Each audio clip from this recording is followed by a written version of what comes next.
महाविष्णूंच्या दशावतारांपैकी 10 अवतारांपैकी 8वा अवतार म्हणजे श्रीकृष्ण. इतर अवतारांपेक्षा किंचित जास्त लोकप्रिय, आपल्या जास्त जवळचा वाटणारा, चिरतरुण, म्हणूनच कदाचित ते रूप सुधीरजींना जास्त शोभून दिसलं. कृष्ण शोधू नये, त्याच्या अवतार कार्याचा अर्थ लावण्यात भल्या भल्यांची हयात संपली. त्याच्या विविधांगी तेजोमयी कंगोऱ्यांनी आपल्या मनाचा गाभारा उजळून घ्यावा आणि आपल्या आयुष्याची पुढची वाटचाल सुरू ठेवावी.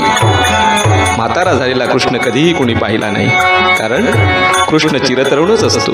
त्याला वार्धक्याचा अभिशाप कधी शिवत नाही.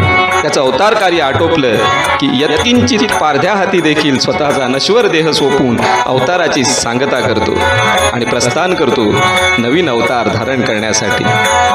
कृष्ण जितका उमगला असं वाटावं तितकाच तो गूढ. अजिंक्य तारा हे तर अढळ पद. मग लोकराजा सुधीरजींसारखा अजिंक्य तारा त्या पदावरून ढळेलच कसा? तो होता, तो आहे, तो चिरंतन राहील अजिंक्य तारा बनून. हे फक्त हस्तांतरण आहे एका तेजोवलयाने दुसऱ्या तेजोवलयाच्या दिशेने केलेलं मार्गक्रमण.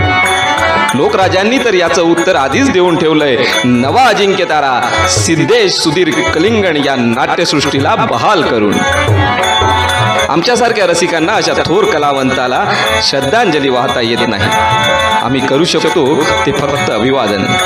दशावतार नाट्यकलेचे मानबिंदू, नटसम्राट, लोकराजा अजिंक्य तारा श्री सुधीरजी कलिंगण यांच्या पवित्र स्मृतींना विनम्र अभिवादन.